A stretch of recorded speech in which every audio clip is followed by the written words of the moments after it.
Smashed it.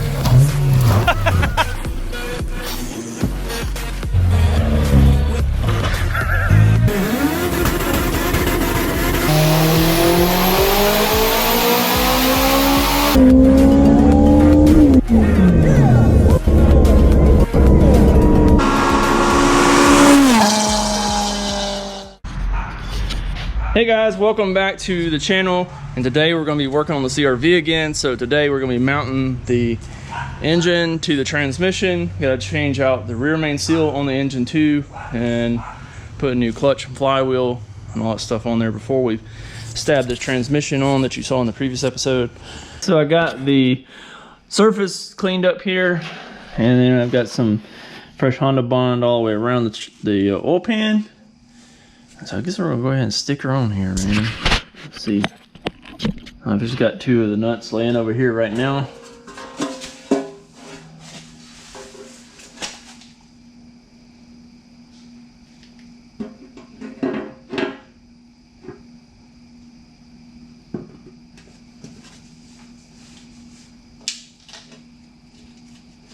I actually don't know what I did with the bolts that came out of this thing, so I got to round those up.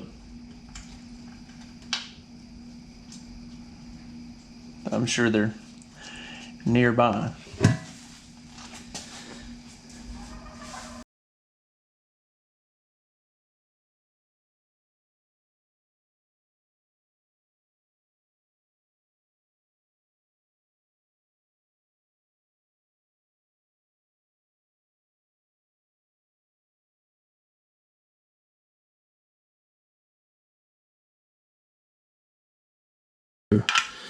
Our oil return for the turbo just comes right across and into the pan.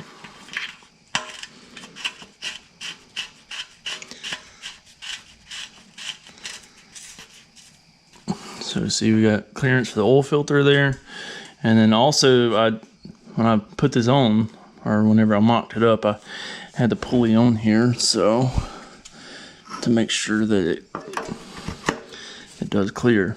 So we got plenty of clearance there, so should be a non-issue, and we can rotate this some and still have all our clearance that we need up here. So that's looking pretty good. Happy with that. I prefer the steel pans simply because the drain plug is less likely to strip. I've seen too many OEM Honda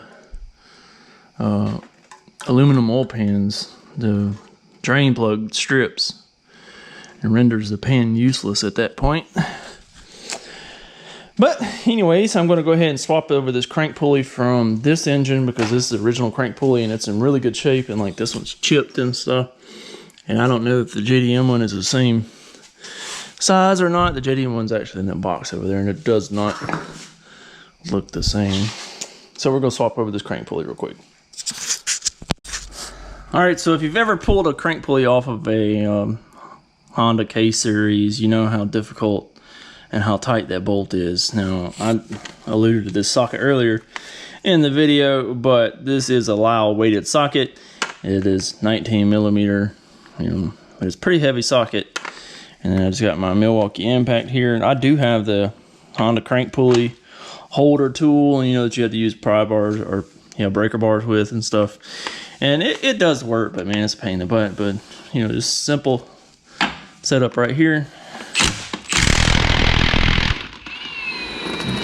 You can see you take that bolt right out.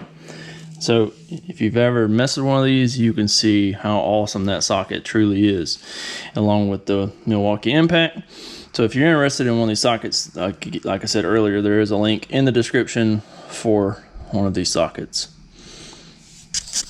So I've got the motor here already lifted up, and like I said, we're going to change this rear main seal.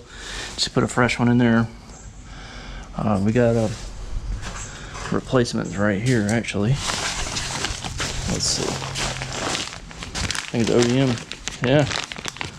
Look at that. OEM seal. There's your part number if you need one. So we'll go ahead and slap this in, and we can put the flywheel on and the clutch. No. Alright, so to get this out, I just usually take a flat blade screwdriver and just kind of put between the seal and the crank. And generally I can get it to start coming out.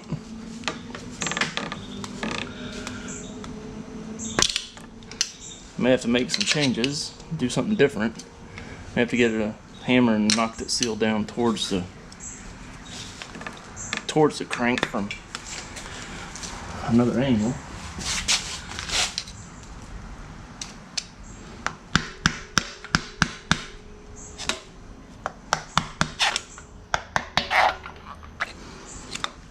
All right, now we got that out. Go ahead and put the new seal in.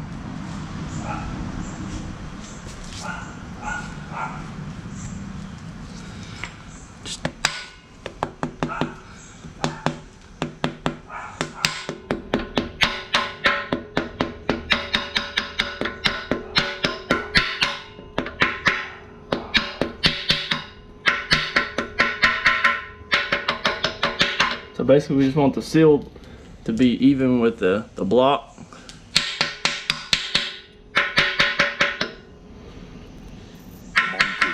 So it feels pretty uniform.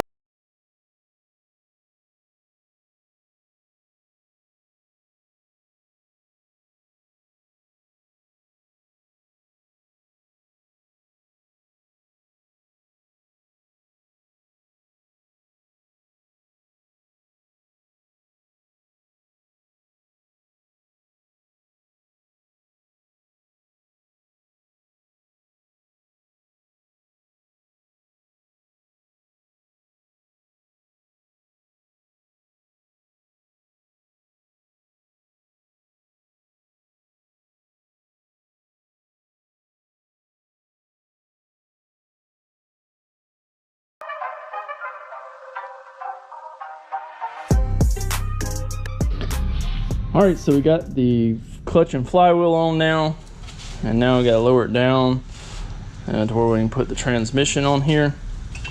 I also got to put the new throw-out bearing in the transmission, and it also comes with some lube, a little bit of lube here. So that's the old throw-out bearing here.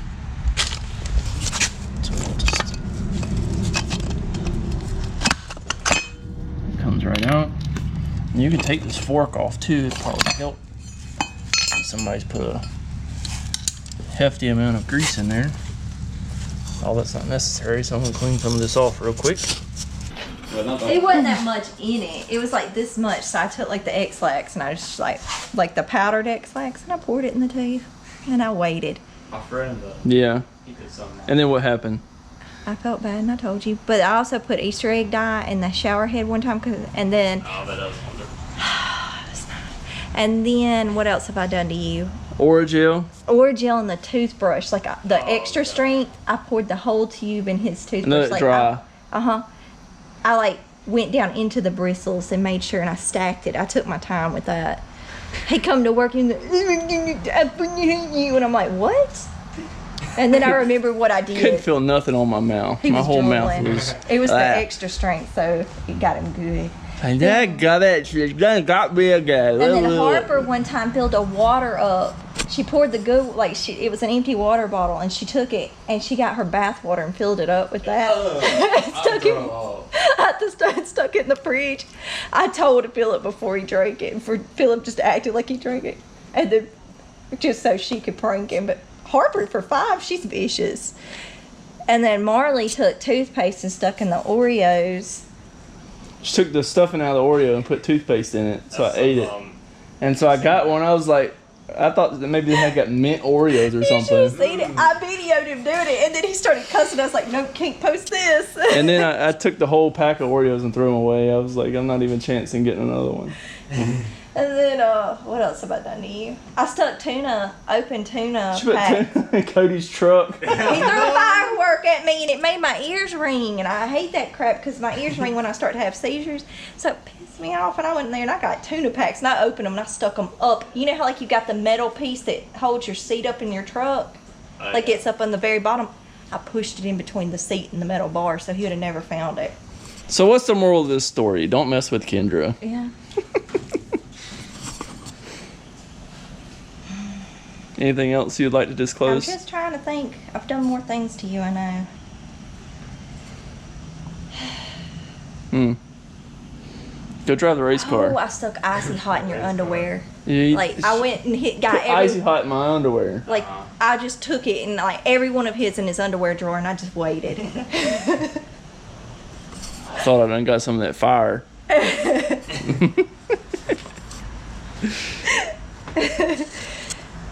I think that's it. I don't know. That you want to admit. Yeah. I'm sure there's All right. other things. I gotta get this transmission on. No, I looked at the seasoning packets and I got one mild and one regular. So I was like, Oh well. hope this isn't too hot for the kids. Mild? Harper's real sensitive when it comes to heat. Like, I'm not sure about Abigail. Abigail wouldn't be anything. I hate spicy stuff, but Well, I right did on. eat the world's hottest chip, you know, that little... Oh yeah, you did? Yeah, I ate it, and I hate spicy stuff, and I'm not a fan, to be honest. It was hot. All right, so it made it right up. Now I just gotta bolt her on, and heck yeah, that was pretty easy. Looks like that downpipe there. Yeah, we're gonna do some kind of quick turn on the exhaust or something. 'Cause this turbo kit was on an EM2 Civic, so looks like you gotta do a quick turn or either reconfigure the downpipe or something, because if it just goes straight from there, it's gonna hit the drive shaft. We'll figure all that out though. All right, guys. Well, it's nighttime now. You see, I went and did some other stuff. Ate some dinner. Watching some Boosted Boys up here. Go for it. We're right there. And got the engine off of the hoist. Got it onto jack. And you see my oil return there is not tight yet. I've got it kind of situated under the CRV now. And so I'm going to try to go ahead and lower the CRV down on to the engine and hopefully get it jacked up into the bay. I went ahead and got all the bell housing bolts in, so it's mounted to the engine. I got the half shaft on, so they're looking pretty good right now. So I was getting the harness put onto the engine, and this piece here will no longer work. The piece that was on the harness here, it because of the way the harness has the route due to the coolant neck, so I had to take that piece off, and then I just took some fabric tape and wrap the harness here. If you're interested in some of this fabric tape, I could put a link in the description for that. You can buy it on Amazon. It's really nice. I did basically the whole engine harness on my all-wheel drive car with this fabric tape, and it looks really nice. Gives it an OEM feel.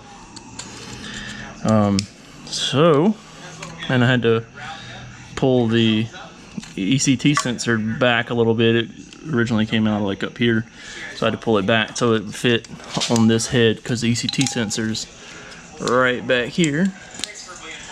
But now it fits.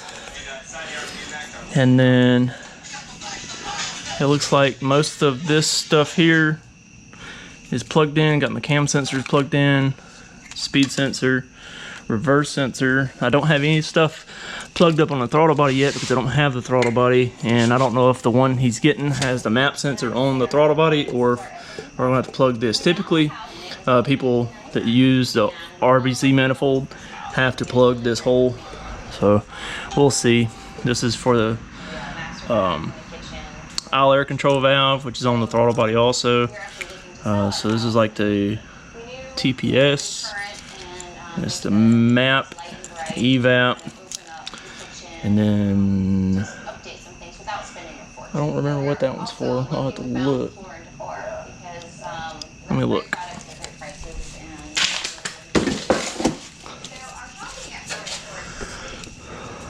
Huh. I don't see anything right there. Weird. Maybe the air intake temp. I bet that's what it is.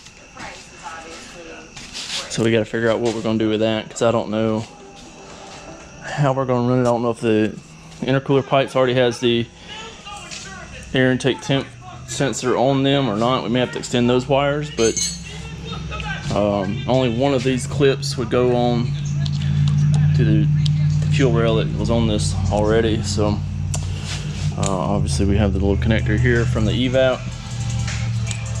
Turn some of this. Got my YouTube playing over here. So we don't need this. Pull this out. I think most of everything is hooked up though.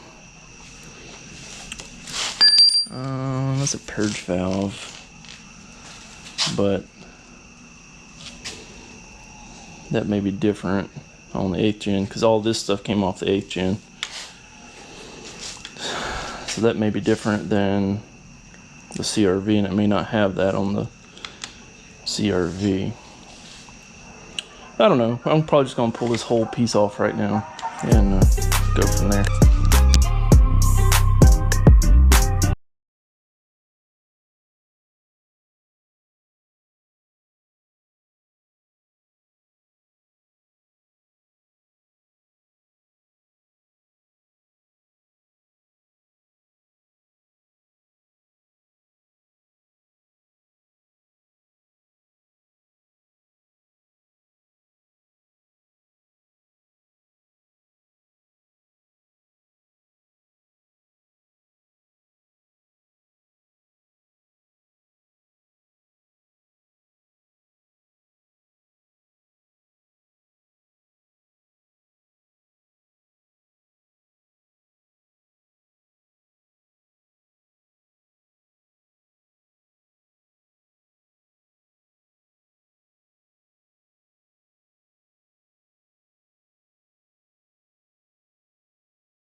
Alright, I don't know how much of that y'all could really see, but I did get the engines just bolted in over here and over there.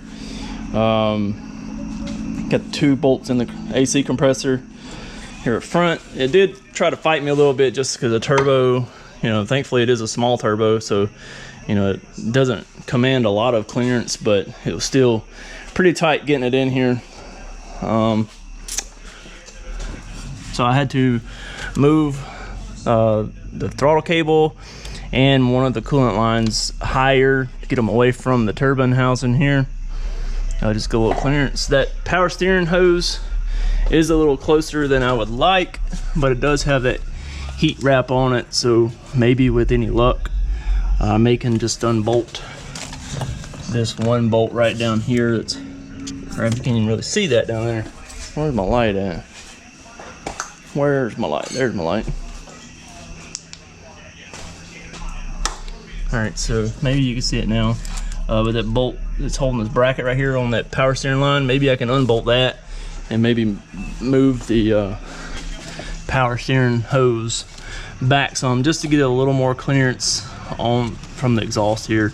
Like I said, it does have this heat shield on here, so that should help, but I would like for it to be a little bit further away. I mean, I could put my hand between it, but the further away from the heat, the better it's going to be, and probably just not have to put our bracket on here that holds the hose to the valve cover, or just do some kind of different setup for a holder just to keep it from stationary somewhat. I went ahead and got the harness run back to the cabin, so all that's looking pretty good. I did put it back on the factory connectors up here. One heater hose did work, the other one's a little short, so I'm either going to have to get a union and put 2 pieces of this together, or get another hose all together. So that's where I'm at right now. All right, so I went ahead and lifted the truck back up. Got the subframe set down here on the bottom, and hopefully I got it semi lined up. Just set the car back down onto the subframe and try to get it bolted on.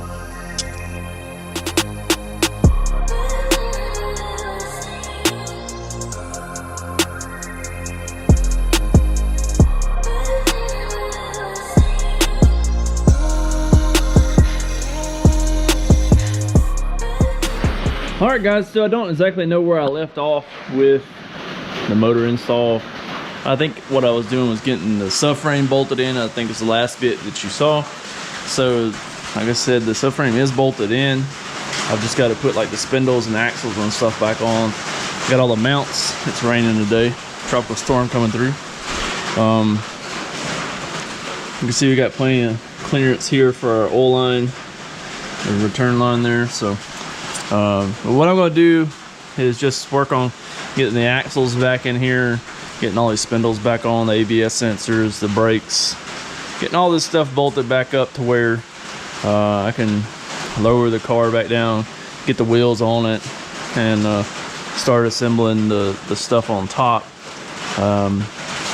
We've got to get the exhaust, mated up from the downpipe to well, he's going to replace the whole exhaust system. You have it custom made, I guess. Like some 2.5 or 3-inch exhaust all the way back. But for right now, it's just going to be open downpipe for the time being. But right now, what I'm going to do is just, like I said, button all this stuff up and then lower the car and put all the stuff on top that I can. Alright, so I got all the brakes on, put some new brake pads on while I was at it. And then obviously got the spindle mounted, the axles in. We got the oil return tight. This is like a swivel fitting, so it still is able to move a little bit. I changed the axle for the driver's side. That one had a busted boot. And so this is another one that I had. It's an OEM axle, you can see. And so I got that swapped out. And this actually came from an automatic, so the automatic driver's side axle is the same. So yeah, I guess now I'm going to lower it back down and start putting the stuff on the top side. Get this mess done. At least get it where I can roll it out of here.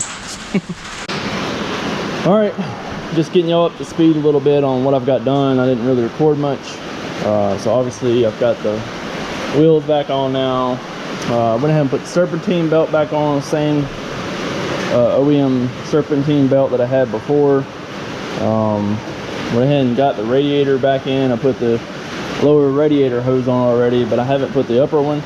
You'll have to use the TSX one, I believe. I'll let you know whenever I get that on there. I went ahead and put this pipe here on. This is from the CRV. It mounts a little different to the side of the head than the original CRV head. So I had to bend the little tab up down here at the bottom, right down here, and it's just got one bolt in it instead of two. But I was able to get my vacuum lines on there. This hose here was just a piece of the old hose, and then I just put the union because this hose is too short and it connects directly to the heater core, and a lot of times those are aggravating to get off of the heater core, so I just chose to do the union instead of taking a chance on messing up the heater core. But anyways, got all this kind of situated right now, and I got this clutch slave back on. Right now I got to put the upper core support back on and connect the T-bar to the bottom, get all this wiring for the fans and stuff back connected. But that's where I'm at right now. I'm just going to put it back on time lapse while I'm just working through this stuff, trying to get it situated.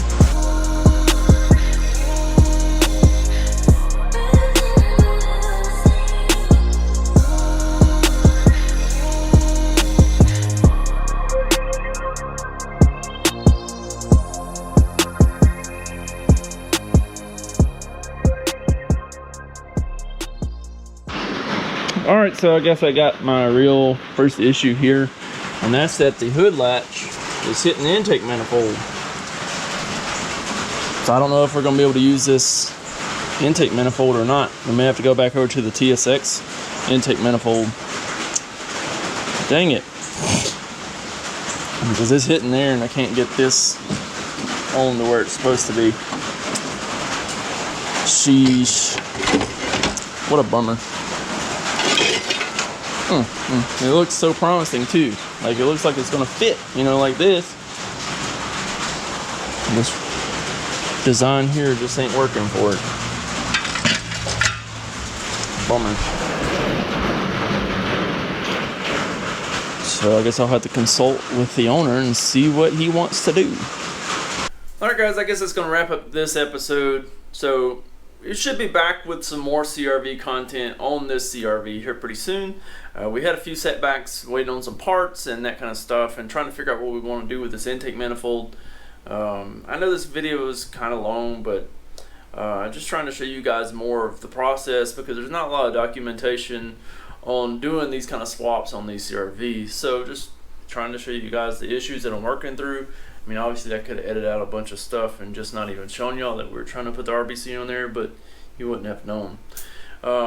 So anyways, thanks so much for checking out this video and all the other videos on the CRV series, and I hope you're liking the videos and commenting on them, and then, you know, subscribing so that you can see all the future videos on the CRV as well as the other content. So anyways, hope to see you guys soon on another videos, and see you then. Peace.